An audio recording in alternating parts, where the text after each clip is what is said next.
Welcome to another edition of Brian Mason's Haunted Travels. Marjorie Kinnan Rawlings, the grave of the great writer. All right, here we are with the family in Island Grove, Florida. Not far down the road from where we live, Antioch Cemetery. You guys ready, the Mason family?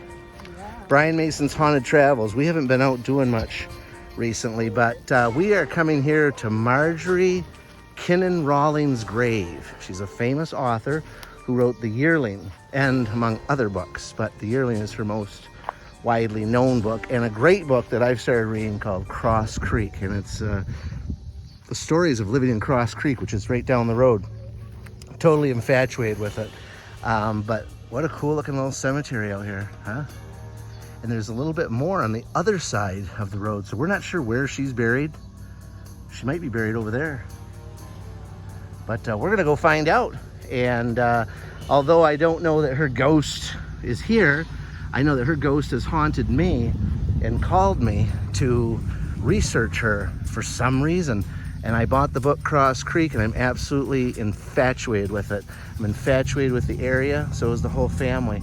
And we don't know why, but it's really a cool area. And I hope you guys enjoy this little video on Marjorie Kinnan Rawlings. Well, we're making our way through the cemetery, and this is a really, really neat place.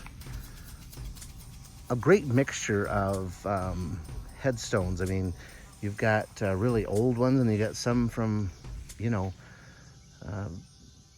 not so many years past. I mean, like present day. And anyway, we're trying to find Marjorie's grave and her husband, and any names that I recognize from the book, if there are any out here. But I gotta remind you guys, Halloween is in 1 week. 1 week and a couple days, so just a little bit over a week. And it is in the 80s today, and it is absolutely gorgeous here in Florida.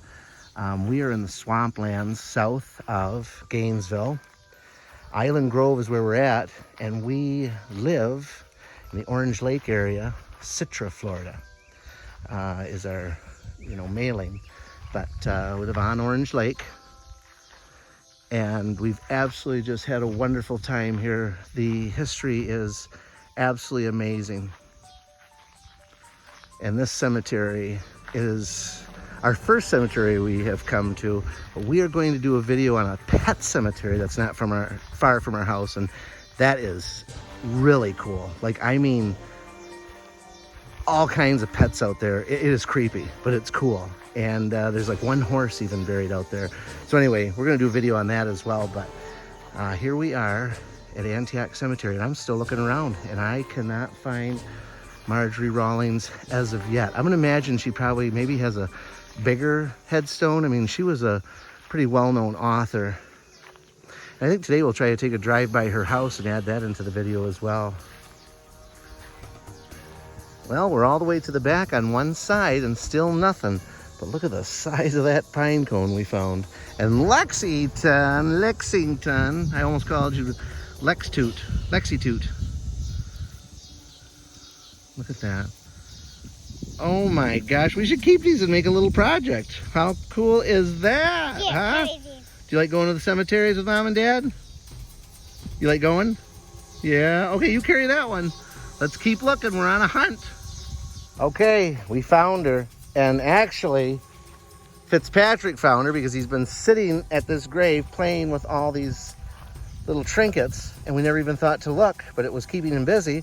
So we went through the whole cemetery and finally found Marjorie Kinnan Rawlings.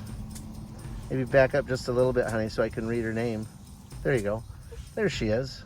1896 to 1953, wife of Norton Baskin, who is buried next to her. And it says, through her writings, she endeared herself to the people of the world. Oh no, a peace sign. A peace sign. Oh, and people have left. Oh, The Yearling. That was one book that she wrote. Her Pulitzer Prize winner, and there's a little yearling on there, and people have left with her little gifts. Aw. That's kind of cool. Maybe we should leave a little gift on there for her. Now we can come and and this one says beloved husband. 1997, she died in 1953, I think of an aneurysm. And her husband lived on until 1997. Wow, a lot of years. Obviously never remarried, I guess. That's incredible. But here she is, Marjorie Rawlings. I feel somewhat at peace now. I've had a chance to finally come all this way and see her grave. And in the search, I got to visit quite a few people here.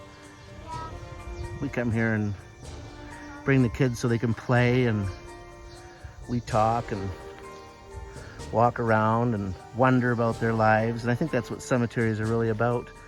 They're about not even that you knew the people, that you just come and you know that there were people that existed and had dreams and aspirations, and they had love in their hearts, so they had tragedy, and they had comedy in their lives, and they had great challenges, and they overcame things. It's kind of cool to wonder what each of them had and what they held. So in finding her grave, we found a lot of other friends that we are now have been a part of. Maybe not their life while they were here, but their life in the afterlife. Pretty cool, I think.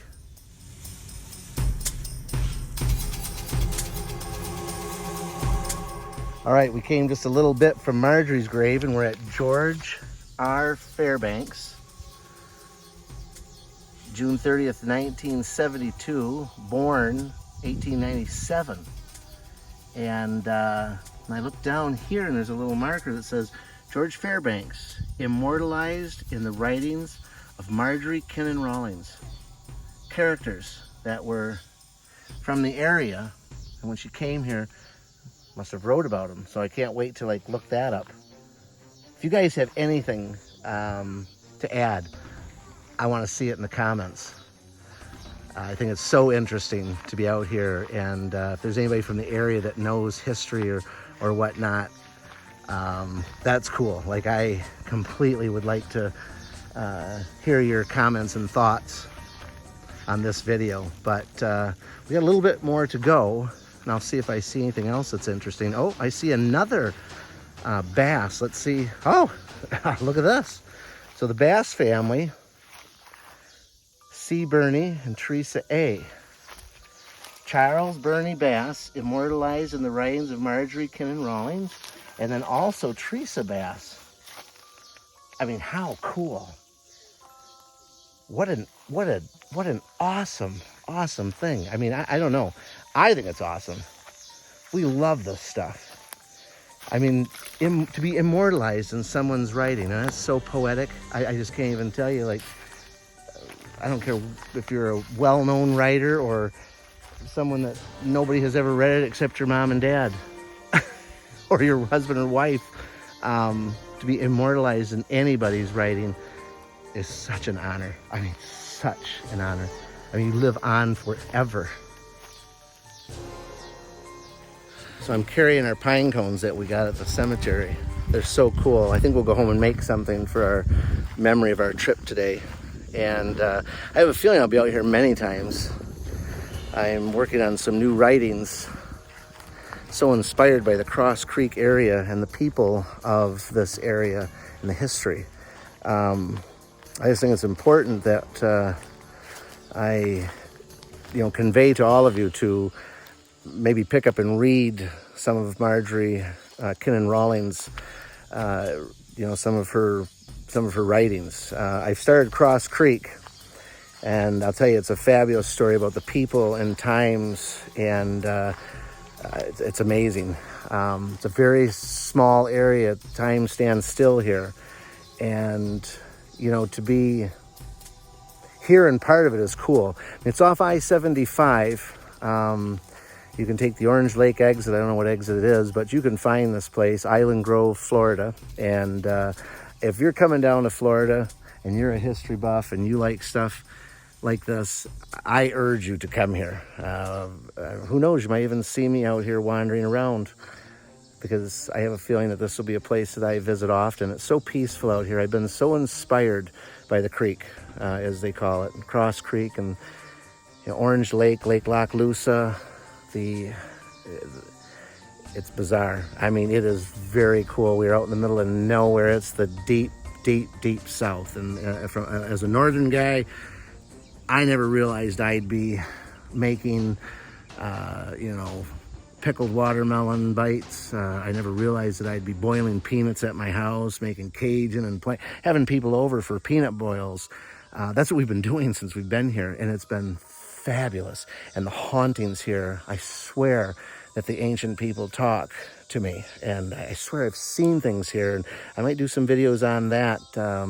The Seminole Indians, I mean, all but gone from here, but such a rich history. There are people that come down to the lakes and they dig and they find arrowheads and pottery like it's nothing. Just they dig in one spot and find all kinds of stuff, and it's just amazing, like the history. It's an untouched part of Florida. I hope it stays that way. A lot of people don't come here. A lot of people have asked us, why did you move there? It's so weird. We're at least a half an hour from any grocery store or anything to do, really. But there's enough here. It's weird. There's enough. Some great people that live here, and great conversations, and nights of, some cocktails and maybe some fruit juices, and cooking and snacking and telling stories. And I just hope that you get the same feeling watching this video that I get and I got. And I don't know how we ended up here. My wife got a job as a physician. She's a resident physician in Gainesville, Florida. And somehow the town Micanopy, it just came up on the map. It's about a half an hour south. And I thought something rang a bell with that name. And now we just came here and we moved here. We moved to an RV park, bought ourselves a beautiful fifth wheel. And we live in an RV park, and we're actually looking at buying a cottage not far down the road from where Marjorie Rawlings had her home here. And that's quite interesting too, because I've been called to that. And I don't know if it'll pan out, but we're still debating it, whether we want to be invested here, with a house. But we're here for 3 years. And there's something that calls you as an artist and as a poet, and, a person that loves history. There's something that calls you to certain places, and this is one of the places we've been called to, and I just can't say enough about it. We've been to many islands and places around even the world, and this is one of the places that would stand up and be up in the top of our list, and we love it. Don't you love it? Is this on the top of your list? Yeah, my little buddy, she's come on over here. You want to say something on camera? You want to say something about Cross Creek coming out to the swamplands? No? Come here. Come on video. Let's go. Come on. My little buddy Lexington. She comes on all my journeys with me. Come on. Come around here. So I got it so we can see here. There you go. Do you want to say anything? Hi. Hi. Do you like Cross Creek? Yeah. You like the swamplands? Yeah. What's your favorite? Going out to cemeteries and garage sailing. Garage sailing, yeah. You like the gators down here? Yeah. All right. Well, we're going to check out some more fun stuff today, so stay tuned. I think this video is going to be a little bit longer, so I hope you guys like it. What I found. Well, hi there. What are you doing? Oh, there's Mom. She's on to something. What are we looking at? Oh, I just thought that these two different names was weird. They have the same exact birthday and death date, but they left the plaque here on this one. Yeah. Turns out they put the wrong birthday and death date. Oh, really? Oh, that's weird. Okay, yeah, because otherwise that could start a whole story. Yep. That's weird. All right, just so we're clear, when I said that the cemetery was way out in the middle of nowhere, this is about 3 or 4 miles of this type of road with no homes, very few, and wilderness just to get to that cemetery. Yeah, there's some houses way back in the back, but it's all dirt roads. This is how far out things are in this part of the world. if you get really lonely, you probably wouldn't do well. Then again, you might find yourself. Anyway, yeah, just to give people an example of how far out we are. We have about only 3 miles before we see real civilization. But it's absolutely gorgeous out here. Just gorgeous.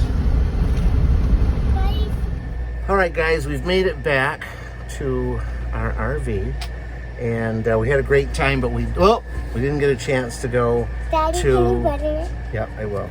We didn't get a chance to go to Marjorie Rawlings' house today because we decided to come home and spend some time with the kiddos. Yeah, we couldn't go to garage sale or her house cause We just ran out of time, didn't we? Cause the fun play was going. The what was going? Oh, we have. Kids Oh Day my gosh, we have a too. fun. Yeah, at 2:00 today we have Kids Day at the resort we live at. Woo, we can't wait. 2 to 4. All right, so this has been another edition of Brian Mason's Haunted Travels. Haunted travel. That's right. So we're gonna try to do a few more. I got a few more hauntings here. I know it's been a while, but we've decided to maybe do a few videos about this area, and hope you enjoyed this one, going to the graveyard with our family, right? Yeah. All right. And Halloween's coming, so we hope everyone is having a spooky time and getting out to see all the scary things that lurk around every corner of your life. Don't forget to like this video, subscribe to our channel, thumbs up, okay, guys? And make a comment about today's video. We hope to hear from you, okay? Have a scary day. Scary day. Boo! Ah!